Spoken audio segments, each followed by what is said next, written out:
The clock above the counter blinked 12:47 a.m. inside the Desert Sun Diner, one of those 24-hour spots that stayed open more out of habit than business.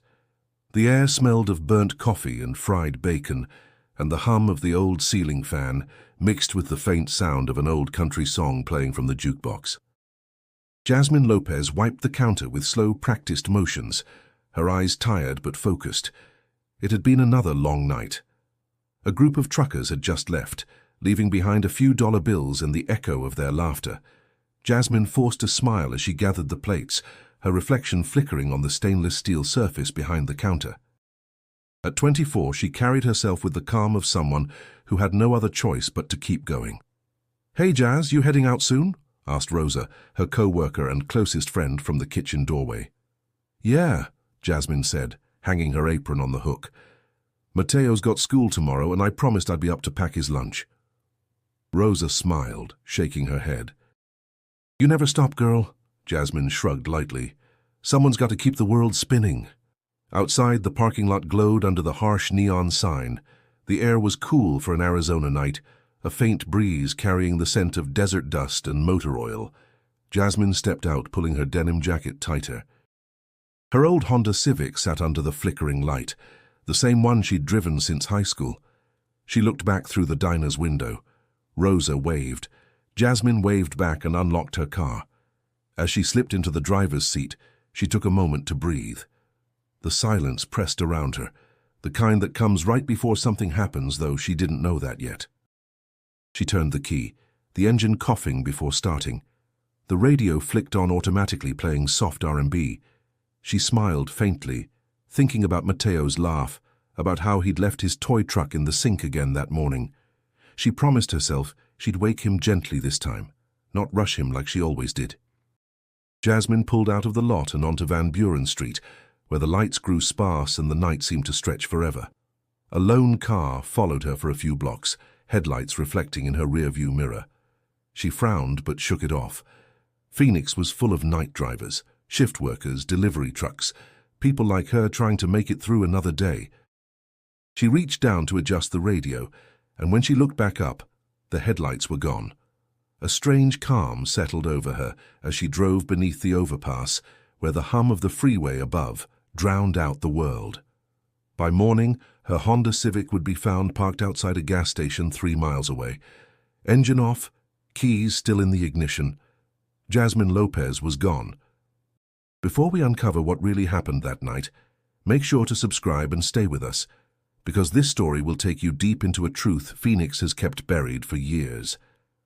The morning sun in South Phoenix carried that familiar desert haze, soft but unrelenting.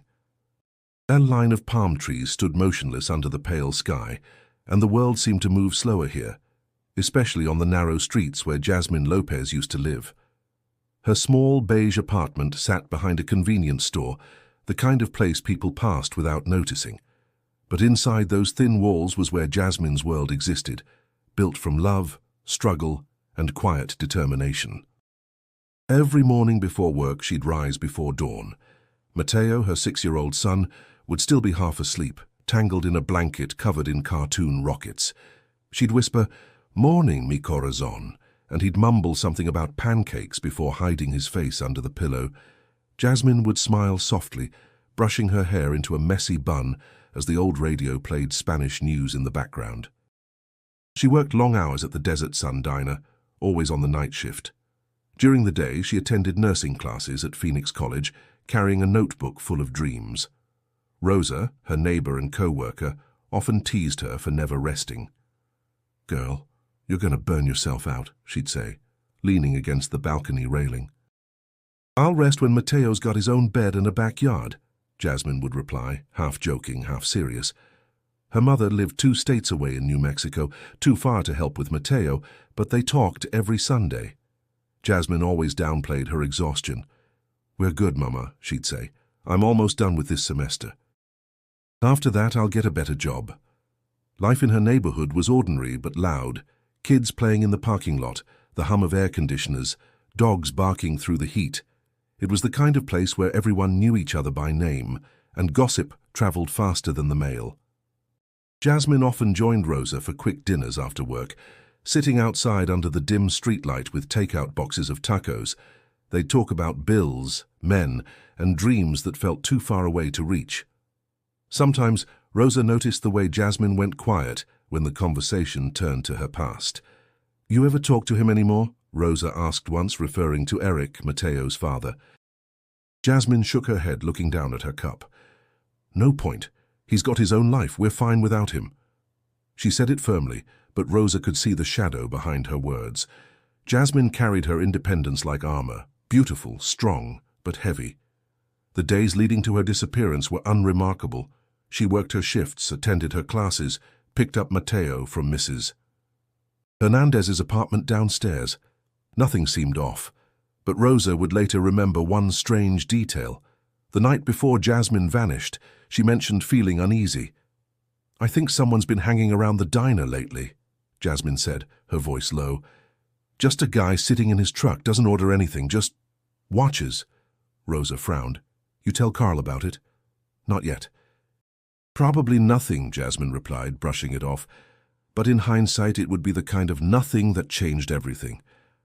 The morning Jasmine Lopez's car was found, Phoenix woke under a pale desert sun, the kind that made everything look sharper, too bright, too quiet.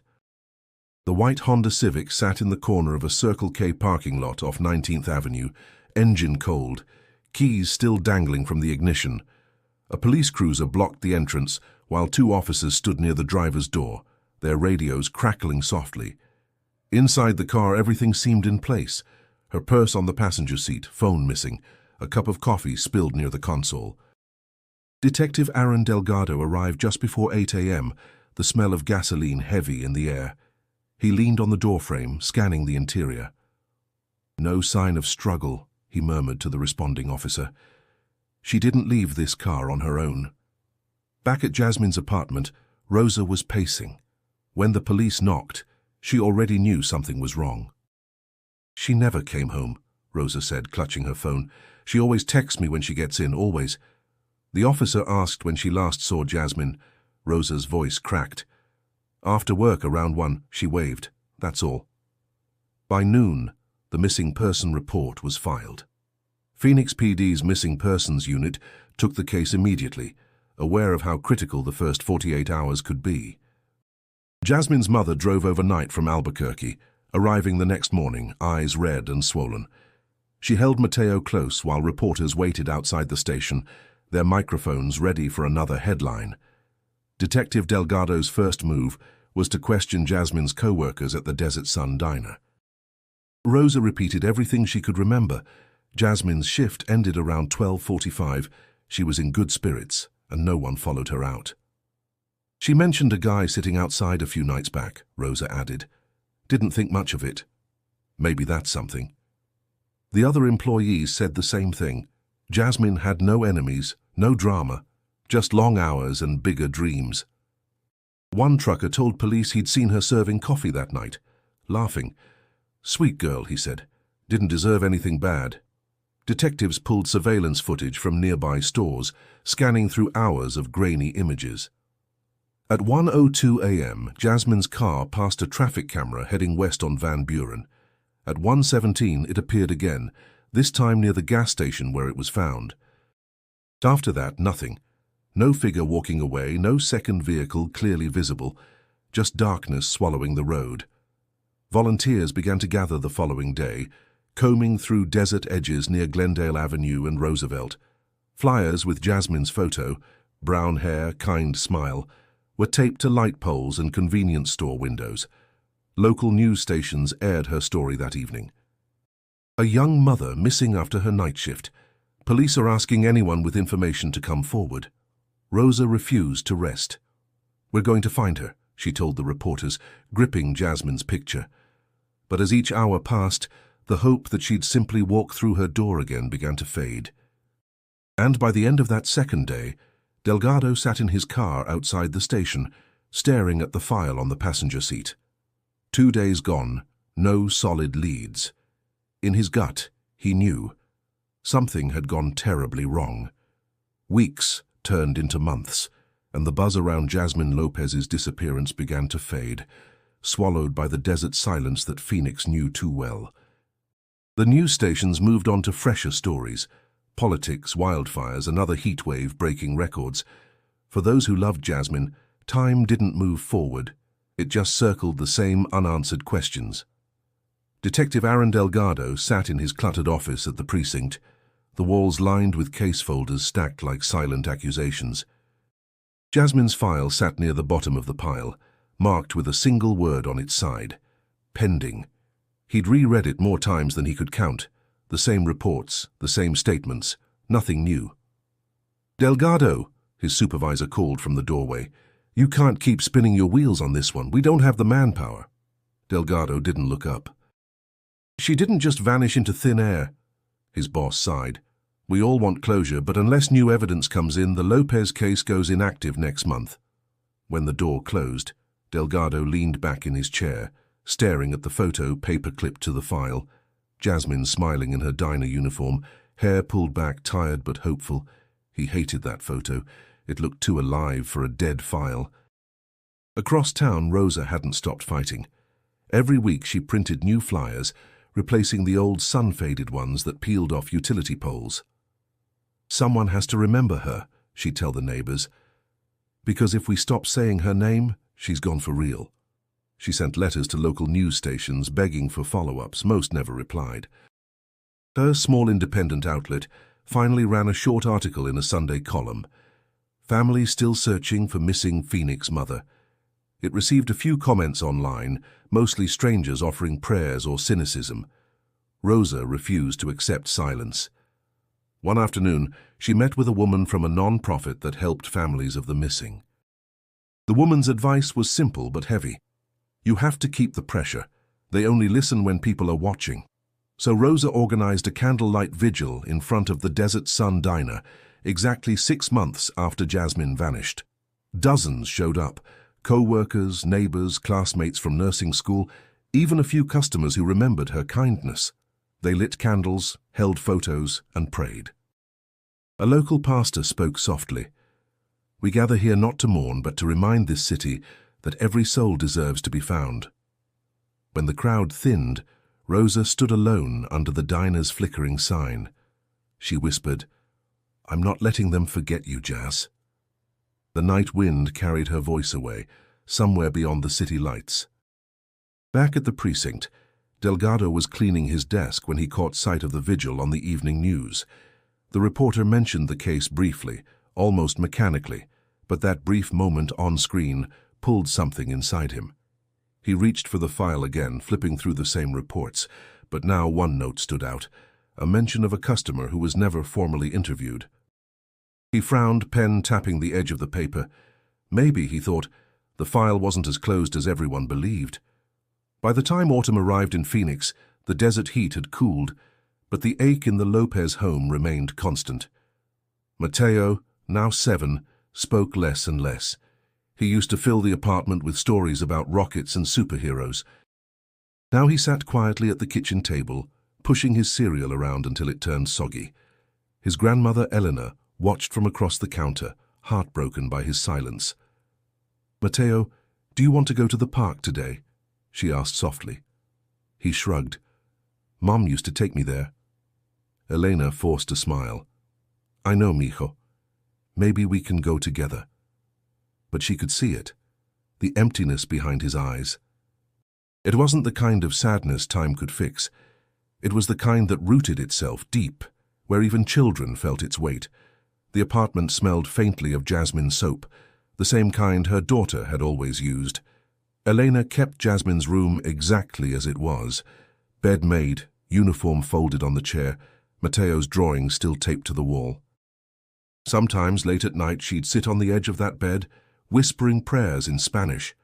"Dios mío, give me a sign, tell me she's safe." But the only answer was the hum of the refrigerator and the desert wind pressing against the windows. At school, Mateo drifted through his days. His teacher, Mrs. Coleman, called Elena one afternoon. "He's quiet, withdrawn. He doesn't play with the other kids anymore," she said gently. "Sometimes he stares out the window for minutes at a time. Maybe he needs someone to talk to." Elena nodded, even though her voice trembled. He's still waiting for his mother. Every Sunday Rosa visited. She brought groceries, sat with Elena over coffee, and played with Matteo. You know, she'd say, your mum used to tell me you'd be an astronaut one day. Matteo would look up for a moment, a flicker of pride breaking through the fog. She really said that? She did. She said you were the bravest person she knew. He smiled faintly, then turned his gaze back to the floor. She's still coming back, he'd whisper, not as a question but as a fact. Elena didn't have the heart to correct him. She wanted to believe it too. One evening, after putting Matteo to bed, she walked into the living room and found Rosa holding one of the old flyers. They've stopped investigating, Rosa said quietly. The police. They've moved on. Elena clenched her hands, tears building behind tired eyes. Then we won't. Not ever. As the months passed, silence became their language. Matteo stopped asking questions. He stopped mentioning dreams or plans. He'd sit by the window after school, watching cars pass by, each one a small possibility. Sometimes he'd whisper under his breath, "Mum, if you can hear me, I'm right here." And though the world had gone quiet around him, those words seemed to hang in the air, waiting, just like him, for an answer that never came. By 2020, Phoenix had changed. New developments lined the desert outskirts, and downtown pulsed with restaurants and tech offices. But inside a quiet office at the precinct, Detective Aaron Delgado sat surrounded by ghosts of unfinished stories, one of them labeled Lopez Jasmine. He had retired 2 years earlier, only to come back part-time for the department's new cold case initiative. They wanted experience, someone who could look at forgotten files with fresh eyes. For Delgado, it was more than a job. It was unfinished business. He flipped open Jasmine's file again. The photos had yellowed slightly at the edges. Her smile hadn't lost its warmth, but the paper smelled faintly of dust and regret. Delgado traced the date on the report, March 14th, 2010. 10 years gone. No body, no closure, no justice. Still digging through the past, huh? A younger detective said from the doorway. Delgado gave a tired grin. The past doesn't stay buried if it was never solved. The younger man chuckled. We've got DNA tech now that wasn't even around back then. Maybe you'll get lucky. Luck's not what solves cases, Delgado replied quietly. It's people who refuse to stop looking. When the younger detective left, Delgado leaned back in his chair, closing his eyes. He remembered Jasmine's mother, sitting across from him in 2010, clutching a photo of her daughter. You'll find her, right? She had asked. He'd promised her he would. That promise had aged worse than he had. Now, as part of the cold case review, Delgado began going through old interviews one by one. Most were routine, co-workers, neighbors, her ex-boyfriend. But one transcript caught his attention, a brief statement from a dishwasher named Manny Ortega. It was short, almost careless. Didn't see nothing weird. She just left like normal. Delgado frowned. Why hadn't anyone followed up? Manny's address was listed as a small apartment in Glendale, but the note said he'd moved shortly after Jasmine disappeared. The detective scribbled a new note in the margin, "Find Ortega." He leaned back again, letting the room's quiet hum fill his head. The years had made him slower, but sharper. He'd learned that every detail mattered, especially the ones everyone ignored. That night, as he drove home through the sprawl of city lights, the radio played soft oldies from the early 2000s. One line caught him off guard, something about promises left unkept. He turned it off. At home, Delgado sat at his kitchen table, staring at a glass of bourbon. His wife had passed 3 years earlier, and the house felt hollow. The job was all he had left that still made sense. He opened Jasmine's file again, spreading photos across the table.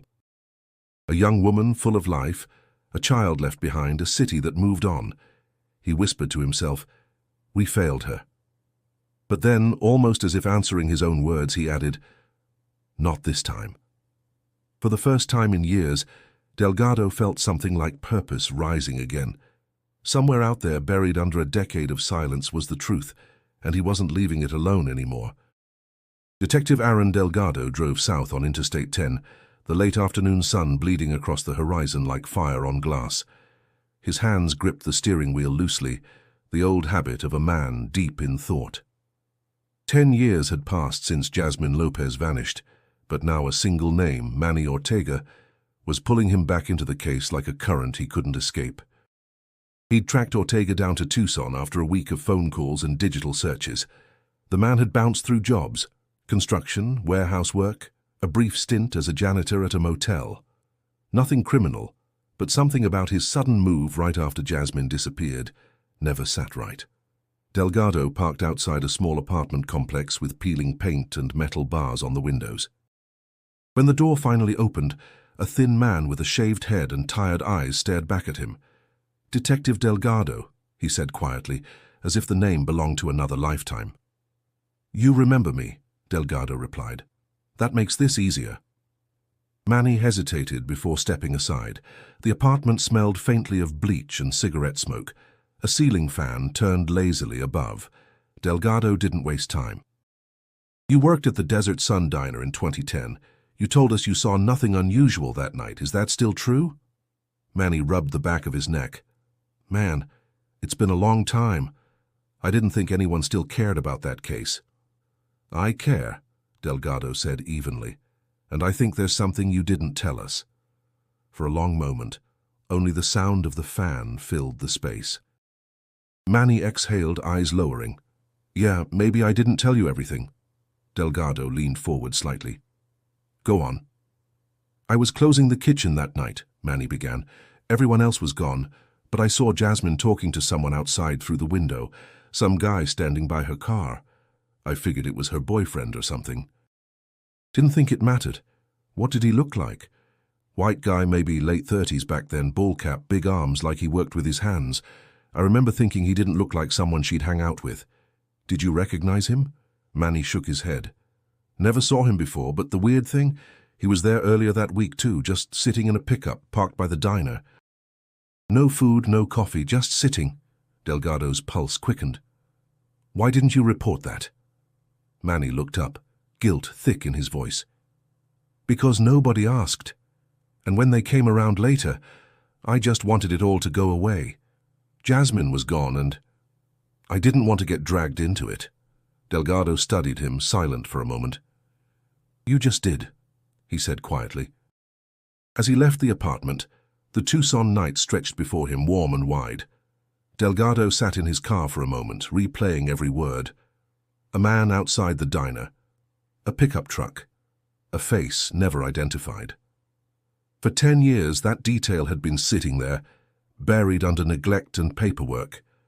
Now the cold case wasn't cold anymore. Detective Aaron Delgado returned to Phoenix with a notepad full of scribbles and a restless mind. The drive through the desert felt longer this time, each mile heavy with new possibilities. A man outside the diner, a pickup truck, a forgotten witness. It wasn't much, but it was more than he'd had in a decade. The next morning, Delgado reopened the digital evidence archive from 2010. Files long ignored flickered across the old computer screen. Photos, receipts, statements. Then, buried in a scanned report, he found it. A note from an officer mentioning a partial fingerprint lifted from Jasmine's car door. "Insufficient match at time of testing," it read. Delgado exhaled slowly. 10 years ago, the technology hadn't been advanced enough, but now it might be. He walked down the hall to the forensics lab. "I need you to reprocess this sample," he told the technician, sliding the file across the counter. The tech frowned. "That's from a cold case." "Yeah. Jasmine Lopez." The tech paused, recognition flickering in his eyes. "That one, the waitress from the diner?" "That's the one," Delgado replied. "Let's see if the desert forgot her as much as the system did." While waiting on results, Delgado revisited the people from Jasmine's past. He tracked down her ex-boyfriend, Eric Vasquez, who now worked as a mechanic in Tempe. Eric looked older, but still defensive when Delgado showed up at his shop. "Man, I told the cops everything back then," Eric said, wiping grease from his hands. "I didn't do anything to her." "I'm not saying you did," Delgado answered calmly, "but you were close to her. You must have known if someone was bothering her." Eric hesitated, then sighed. She mentioned some creep once. Said he hung around the diner, wouldn't leave her alone. I told her to tell her boss, but she said Carl handled it. Carl? The owner, Eric said. Carl Benson, older guy. Always nice enough, but I don't know, he liked to act like he was everyone's father. Jasmine didn't trust him sometimes. Delgado's brow furrowed. Carl Benson, the same man who had spoken kindly to the media during the original investigation, offering a $5,000 reward for information. A respected figure in the community, a name no one had questioned. That night, Delgado sat at his kitchen table, Jasmine's file open beside his laptop. He typed Carl Benson's name into the database. Dozens of results appeared. Business records, charity fundraisers, community events. But then, one entry caught his attention. A harassment complaint filed by a former employee in 2008, dismissed for lack of evidence. Delgado leaned back in his chair, his pulse steady but rising. A pattern was beginning to take shape, one the original investigation had missed or ignored. He closed the file, exhaling through his teeth. The phone buzzed. It was the forensics lab. Detective Delgado? We reprocessed that print. It came back with a hit. Delgado's grip on the phone tightened. Who's the match? There was a pause on the other end before the tech answered. You're not going to believe this. Detective Aaron Delgado stood in the hallway of the Phoenix Forensics Lab, the hum of fluorescent lights above him blending with the quiet buzz of air conditioning. His heart beat faster than he wanted to admit. On the other end of the line, the technician's voice was calm but deliberate. The fingerprint pulled from Jasmine Lopez's car door. It matches Carl Benson. For a moment, Delgado didn't speak. The diner owner, he finally asked. Yes, sir, the prints were in the system from a concealed carry license application he filed years ago. It's a confirmed match. Delgado thanked him, hung up, and stood there in silence, his pulse echoing in his ears. Carl Benson, the man who had offered the reward, who'd spoken on camera about Jasmine's kindness, who had attended her vigil and hugged her mother, a man the city saw as a pillar of decency. By noon, Delgado was sitting outside Benson's restaurant, watching through his windshield as the lunch crowd filtered in. The diner looked unchanged after 10 years. The same faded awning, the same sun-baked parking lot, the same neon sign buzzing faintly. Through the window, Carl moved behind the counter with practiced ease, greeting regulars, refilling coffee mugs, smiling like a man without secrets. Delgado's phone rang. It was his supervisor. You're sure about this lead? I've got a confirmed forensic match, Delgado replied. We need to bring him in for questioning. Careful, Aaron, his boss warned. Benson's well connected. He's donated to half the city council. If this goes public and it's wrong... It's not wrong, Delgado interrupted, his tone steady. I've spent 10 years staring at this case. It's finally talking back. He hung up and stepped out of the car, the Arizona sun pressing against his back. As he approached the diner entrance, fragments of conversation drifted through the air, laughter, silverware clinking, the hum of old country music. When Benson saw him, his smile flickered, just for a second.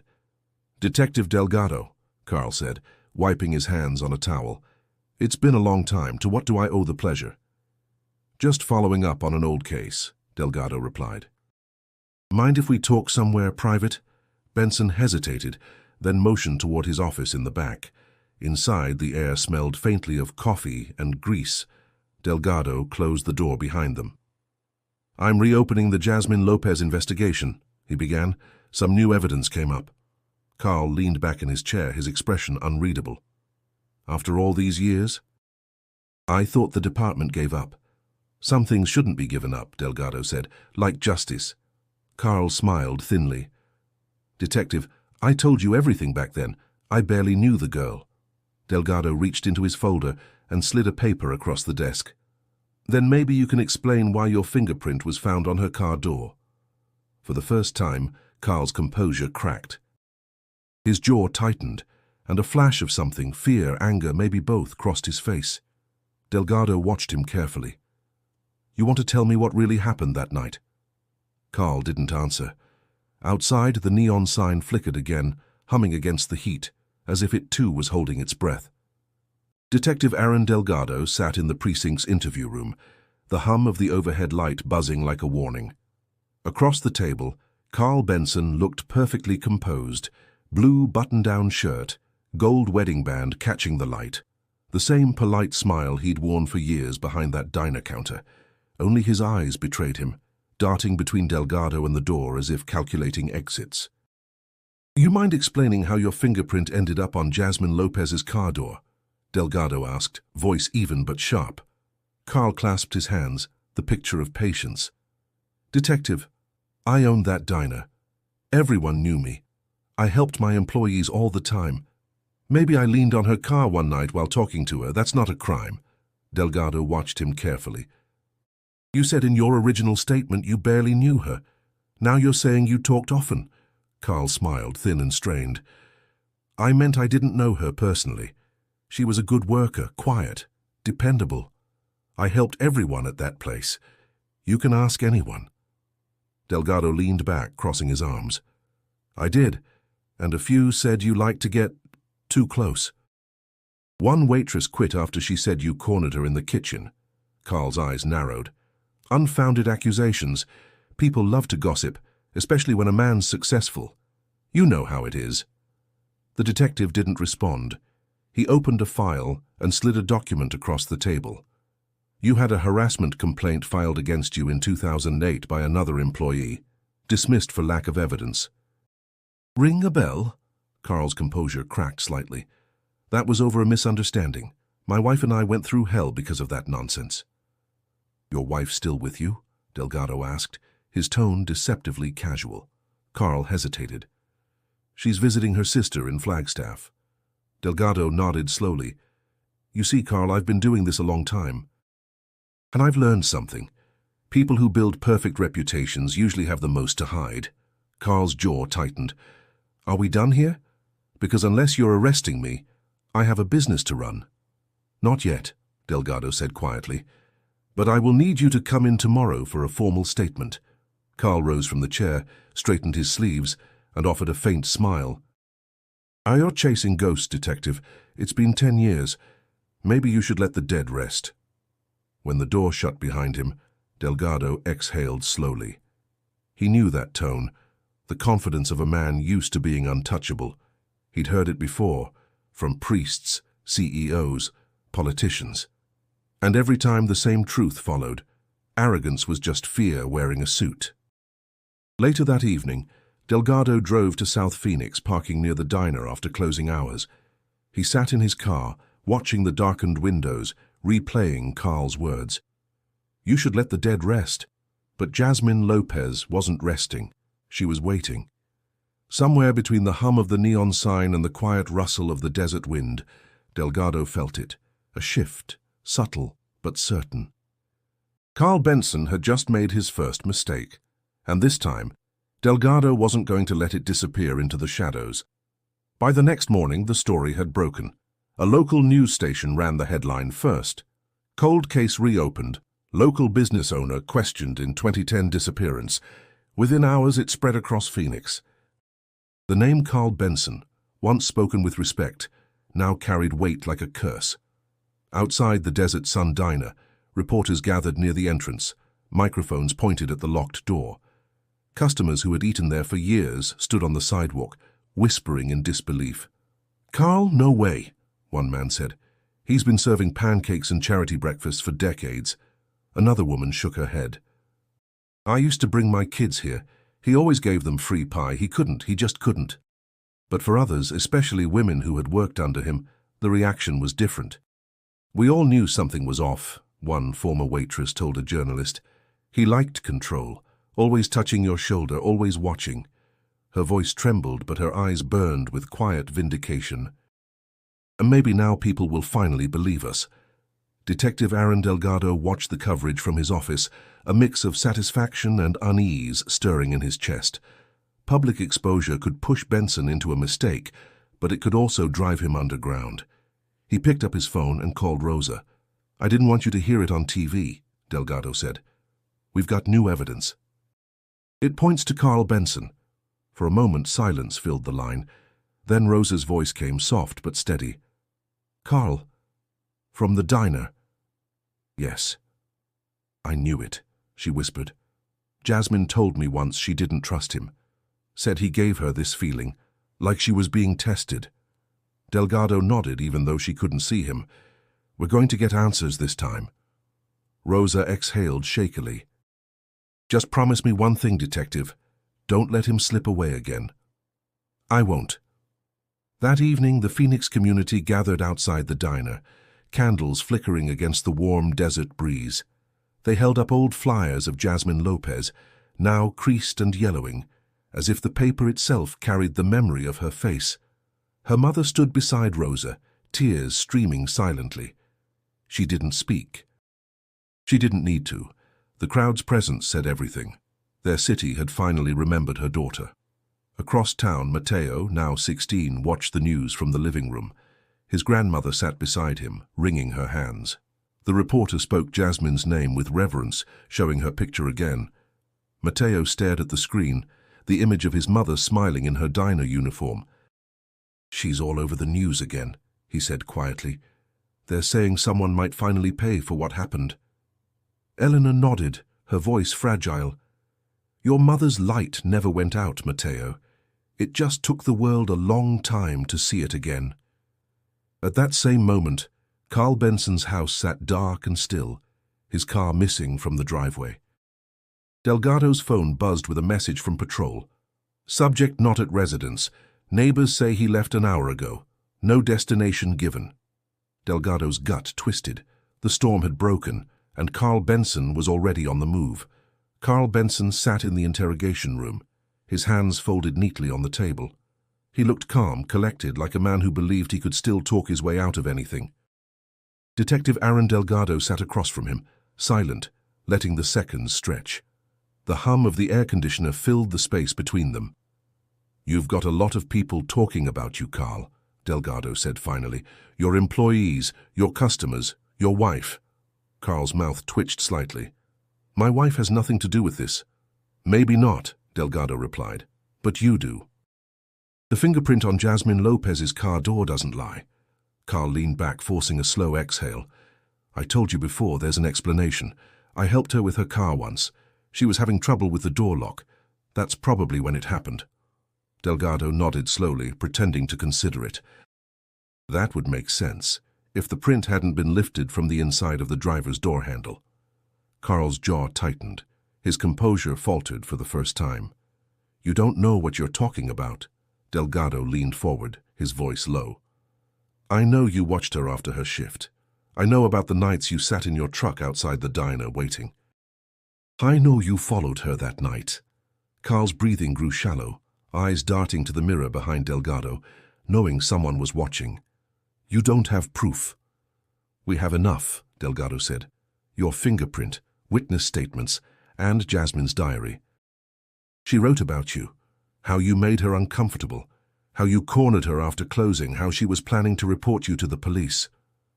For a moment, Carl said nothing. Then, slowly, he looked down at his hands. "She misunderstood," he muttered. "I was just trying to help her. She was upset." "Upset because you wouldn't leave her alone," Delgado pressed. "Upset because you thought you owned her." Carl's face twisted. "You don't know what it's like," he said suddenly, voice rising. "You give everything, time, money, respect, and people still look at you like you're nothing." She laughed at me. She made me feel small. Delgado's tone stayed level. "So what did you do, Carl?" Carl's eyes glassed over, his voice dropping to a whisper. "I just wanted her to listen." He rubbed his hands together, trembling now. "I followed her that night. We argued in the parking lot. She said she was going to tell everyone I'd been harassing her. I grabbed her arm, tried to make her stop shouting. She fought back, hit me. I didn't mean to hurt her." Delgado stayed silent. Carl swallowed hard. "She fell. I panicked. I didn't think, God, I didn't think. I put her in the truck and drove out past Tempe near the construction site. It was dark. I couldn't stop shaking." Delgado's pen hovered over the paper, but he didn't write. He just looked at the man across from him. the mask of respectability stripped away, leaving nothing but guilt. Carl's voice broke. I never meant for it to go that far. Delgado nodded quietly, but it did. And for the first time in 10 years, the silence surrounding Jasmine Lopez finally began to break. 2 days after Carl Benson's confession, the Arizona sun rose over the desert like fire spilling across the horizon. The wind carried fine dust across the open land near Tempe, a place where silence felt eternal. Detective Aaron Delgado stood beside a small team of forensic officers as they combed through the dry earth near an old construction site, exactly where Carl said he left Jasmine Lopez. For years, the desert had hidden its secret well. But now, it was about to speak. The search took hours. The ground was cracked and hard, resisting every shovel that broke its surface. Delgado watched, his eyes fixed on the soil, his chest tight. He'd been here before, other cases, other recoveries, but this one felt different. Jasmine wasn't just a name in a file anymore. She was a promise he'd made, finally being kept. "Detective," one of the officers called out softly. "We found something." Delgado approached, his boots crunching over the dirt. A patch of fabric had surfaced, a pale scrap of what used to be blue. Nearby, the glint of a small silver chain caught the light. He recognized it immediately. Rosa had described it years ago. "A necklace with a tiny heart," she'd said. "Mateo gave it to her for Mother's Day." The recovery team worked in silence as the evidence emerged piece by piece. Delgado turned away briefly, taking a slow breath. Closure was never clean. It didn't erase the years or the pain, it just placed a period at the end of an unfinished sentence. By sunset, the site was secured. Reporters had already started gathering near the barricade, their voices carried faintly by the wind. Delgado ignored them. He called Rosa instead. "They found her," he said quietly. There was a long pause on the line, followed by the sound of muffled sobs. "Are you sure?" Rosa asked. "Yes." His voice broke slightly. "She's coming home." Rosa didn't answer right away. When she finally spoke, her voice was raw but steady. "Thank you, Detective, for not giving up." Delgado looked out across the desert, the sky now burning with shades of orange and red. "We owed her that much." Later that evening, candles flickered outside the Desert Sun diner. People gathered again, faces old and new, holding Jasmine's photo, the same one from a decade ago. Her mother stood at the front, clutching a single white rose. Rosa spoke softly to the crowd. For 10 years, Jasmine was missing, but she was never forgotten. She was a daughter, a mother, a friend. Tonight, the desert finally gave her back. In the crowd, a young man stepped forward, Mateo, now 17. He placed the rose beside his mother's picture and looked up at the faces around him. "She always told me to be brave," he said. "She didn't get to see me grow up, but everything I do for her." As the people bowed their heads in silence, the diner's old neon sign flickered faintly in the distance, casting a soft glow across the street. And for the first time in 10 years, Phoenix felt quiet again. Not because it had forgotten, but because the truth had finally been found. The courtroom was silent, except for the hum of the air conditioner and the quiet rustle of paper. Carl Benson sat at the defense table, his once confident posture now slumped, eyes fixed on the floor. The trial had lasted weeks, but to the Lopez family, it felt like years compressed into every passing hour. Detective Aaron Delgado sat near the back, his hands folded, watching as the judge prepared to deliver the verdict. He had testified early in the trial, recounting every step of the investigation, the evidence, the confession, the decade of silence. He wasn't there for recognition. He was there because Jasmine's face, the one from the faded diner photo, still haunted him. "On the charge of second-degree murder," the judge said, voice steady, "we find the defendant, Carl Benson, guilty." The word echoed through the room like a release of air from a wound that had been festering too long. Rosa clutched Jasmine's mother's hand, tears falling freely. Mateo sat between them, shoulders shaking, his face buried in his palms. The weight that had lived inside him since childhood finally began to lift. Carl didn't look at anyone as deputies escorted him away. His lawyer whispered something, But it didn't matter. For once, his words held no power. Outside the courthouse, the Arizona sun blazed high above, washing the marble steps in light. Reporters waited with microphones, their questions sharp and endless, but the family ignored them. Rosa spoke only once, her voice calm but firm. "Justice doesn't erase pain," she said, "but it reminds the world that Jasmine mattered." That night, Delgado drove through Phoenix with the windows down, the warm air carrying the hum of the city. He passed by the old diner, its sign dark, its windows boarded up. For years it had stood as a silent monument to unanswered questions.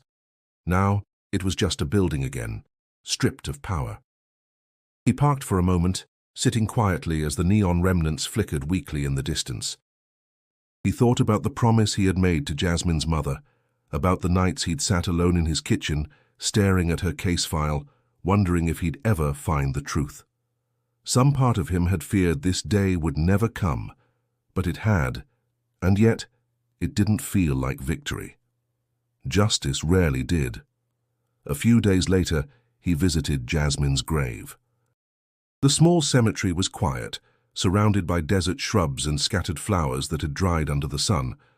Someone, likely Rosa, had placed a photo of Jasmine holding Mateo when he was a baby.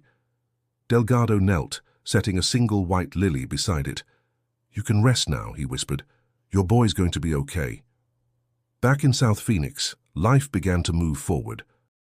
Mateo returned to school, Rosa continued working with families of missing persons, and Jasmine's mother found comfort in faith again.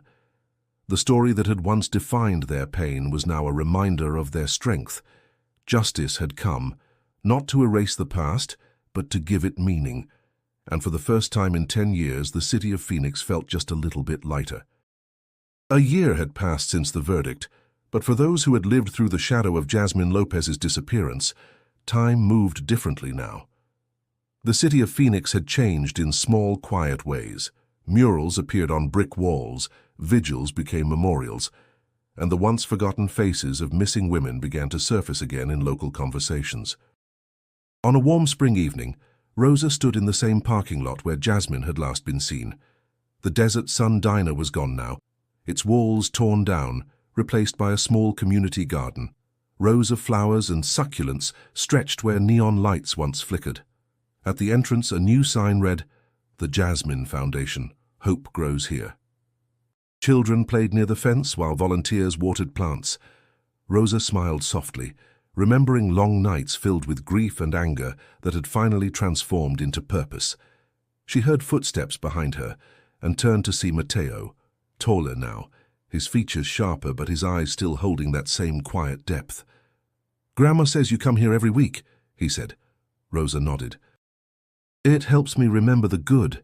Jasmine would have liked this place." He looked at the garden, his voice low. "She would have told us to stop crying and get back to work." Rosa laughed quietly. "That sounds like her." They stood in silence for a while, watching the golden light settle over the horizon. The street traffic hummed in the distance, a soft rhythm of life continuing. Crosstown Detective Aaron Delgado sat on his porch, a cup of coffee cooling in his hands. Retirement had stuck this time. He'd packed away his files months ago, but the Lopez case remained vivid in his memory. Every word, every face, every unanswered question that had finally found its ending. His phone buzzed with a message from Rosa. "The garden's finished. You should see it." Delgado smiled faintly. He typed back, "I will. She'd be proud of you all." The next morning he kept his promise. When he arrived, Rosa greeted him with a hug, and Mateo offered a handshake that had turned firm, confident. Delgado walked slowly through the garden, reading the plaques along the path, each one dedicated to a missing person from Arizona whose story had once been forgotten. At the center stood a stone marker, etched with Jasmine's name and a single line beneath it. She was never lost, only waiting to be found. Delgado felt a weight lift, not entirely gone, but lighter. He looked toward Van Buren Street, where sunlight poured over the pavement like gold. The same road where Jasmine had driven home that night now shimmered with quiet peace. Rosa turned to him. "You know," she said softly. "For years, I thought justice meant revenge. Now I think it means remembering." Delgado nodded. "You remembered her better than anyone." As the sun sank behind the desert hills, a soft wind swept across the garden, carrying the scent of fresh soil and blooming flowers. Jasmine Lopez's story had ended, but her light, faint, persistent, and deeply human, still glowed over Van Buren Street. And for everyone who had kept her memory alive, that light would never go out.